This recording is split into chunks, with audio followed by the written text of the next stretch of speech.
আসসালামু আলাইকুম। মারিয়ামস খান কিচেনে আপনাদের আবারও স্বাগত। আবারও হাজির হলাম আরেকটা রেসিপি নিয়ে। আজকের রেসিপি হচ্ছে এই শীতে গরম গরম ধোয়া ওঠা ভাপা পিঠা। এভাবে পিঠা বানালে খেতে খুবই মজা, নরম হয়। খুব অল্প সময়েই এই পিঠাগুলো বানানো যায়। তো আমার ভিডিওটা স্কিপ না করে পুরোটা দেখার অনুরোধ রইল।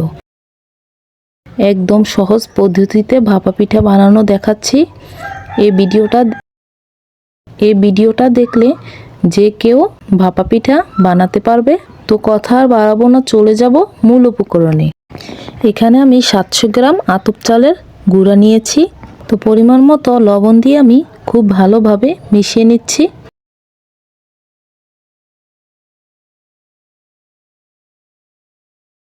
আপনারা চাইলে এখানে সিদ্ধ চালের গুঁড়াও নিতে পারেন, সমস্যা নেই।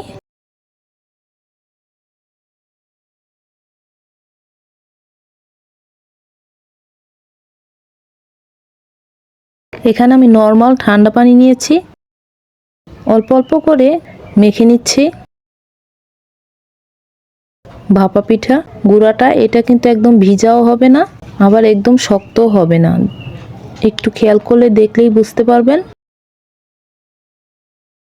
একটু একটু পানি দিয়ে আমি ভালোভাবে মেখে নিচ্ছি।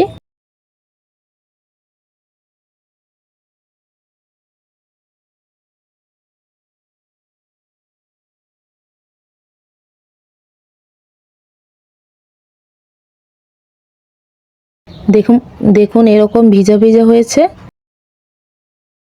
অল্প অল্প পানি দিয়ে মেখে নিতে হবে, একবারে বেশি পানি দেওয়া যাবে না। এতে ডোটা কিন্তু একদম পানি বেশি হয়ে যাবে, ভিজা হয়ে যাবে, পিঠাগুলো হবে না। একদম কাছ থেকে দেখাচ্ছি, দেখুন এরকম হবে। তো এটা আমি ঢাকনা দিয়ে 20 মিনিট রেস্টে রাখলাম। চলে আসলাম 20 মিনিট পর। এখন আমি একটা চালনিতে এগুলো চেলে নিচ্ছি।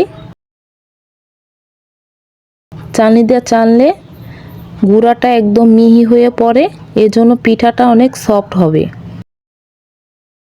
তো সবগুলো আমি চেলে নিয়েছি। এখানে একটা বাটি নিয়েছি স্টিলের, দিয়ে দিলাম একটুখানি গুঁড়ি।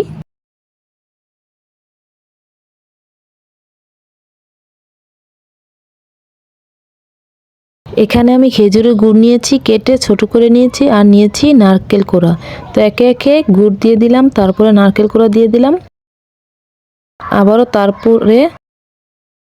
আবারও তারপরে গুড়িটা দিয়ে দেব।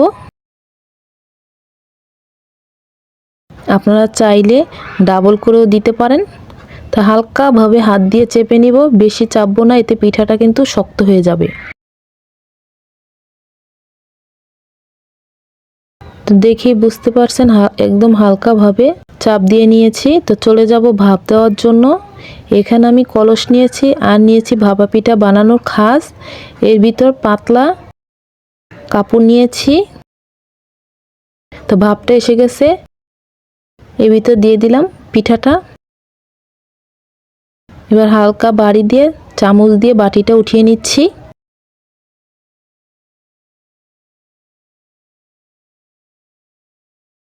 দেখুন খুব সুন্দরভাবে পড়েছে। তো কাপড়টা দিয়ে আমি 4-5টা ঢেকে নিব।